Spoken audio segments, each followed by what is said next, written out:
சமவேளைக்கு சம ஊதியம் என்ற கருத்திற்காக இடைநிலை ஆசிரியர்கள் போராட்டத்தில் ஈடுபட்டு வரக்கூடிய சூழலில் அங்கு பரபரப்பு ஏற்பட்டிருக்கிறது. 8வது நாளாக இடைநிலை ஆசிரியர்கள் போராட்டத்தில் ஈடுபட்டிருக்கிறார்கள். இவர்களோடு இணைகிறார் இந்த செய்தியாளர் ராஜேஷ். வணக்கம். அங்கு என்ன நடக்குது? கள நிலவரம். வணக்கம். தற்போது சம வேலைக்கு சம ஊதியம் கேட்டு இடைநிலை ஆசிரியர்கள் போராட்டத்தில் ஈடுபட்டு வரக்கூடிய சூழ்நிலையில தற்போது ஆசிரியர்கள் குண்டுக்கட்டாக தூக்கி கைது செய்யப்படுகிறார்கள். இதில் ஒரு ஆசிரியர் கால் உடைக்குவதற்கு காவல்துறையினர் முயற்சி செய்வதாக ஆசிரியர்கள் கண்டன முழக்கங்களை எழுப்பினார்கள்.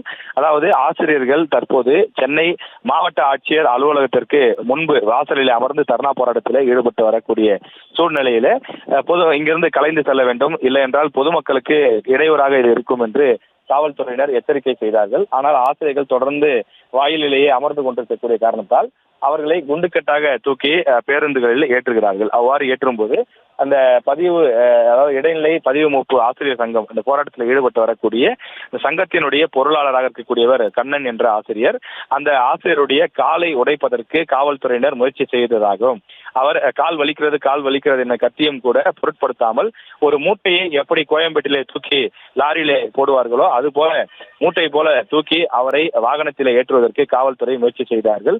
நேற்றைய தினம் இதே போலத்தான் ஒரு ஆசிரியருக்கு கை உடைக்கப்பட்டது. அதே போல அவர் KMC மருத்துவமனைக்கு அழைத்து செல்லப்பட்டார் என்று ஆசிரியர்கள் தெரிவிக்கிறார்கள். அது மட்டும் இல்லாமல் நேற்று வாகனத்தில் ஏற மறுத்த ஒரு ஆசிரியருக்கு கன்னத்தில் பலார் என்று அறையக்கூடிய ஒரு வீடியோவும் வெளியாகி இருந்தது. ஆசிரியர்கள் அறவழியிலே போராட்டம் நடத்தும் போது எதற்காக காவல்துறையினர் இப்படி கடுமையாக நடந்து கொள்கிறீர்கள் என்று ஆசிரியர்கள் முழக்கங்களை எழுப்புகிறார்கள். நாங்கள் எங்களுடைய அந்த நியாயமான வாக்குறுதியை, நியாயமான கோரிக்கையை கேட்டு போராடி கொண்டிருக்கிறோம். நீங்கள் போராடுவதற்கு இடம் கொடுக்க வேண்டும். ஆசிரியர்களுக்கான இடம் என்பது DPI வளாகம்தான். ஆனால் DPI வளாகத்திற்கு உள்ளே செல்வதற்கு, நுழைவதற்கு கூட எங்களுக்கு அனுமதி மறுக்கிறீர்கள்.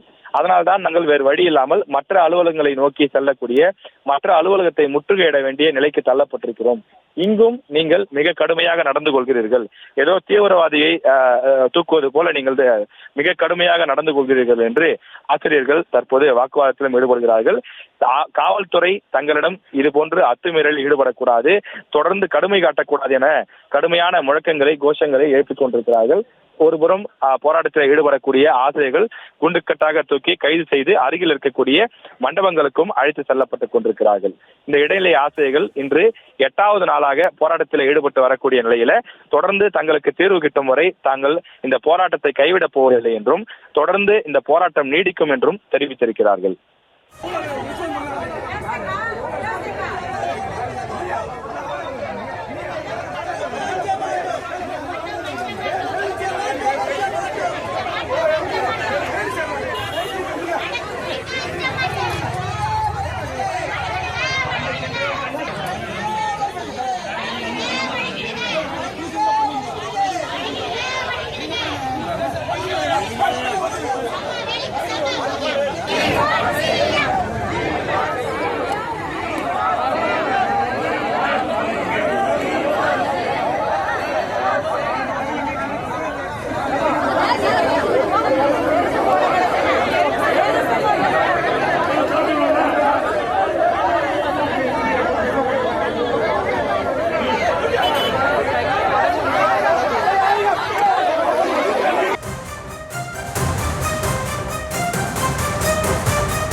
விவரங்களுக்கு நன்றி ராஜேஷ்.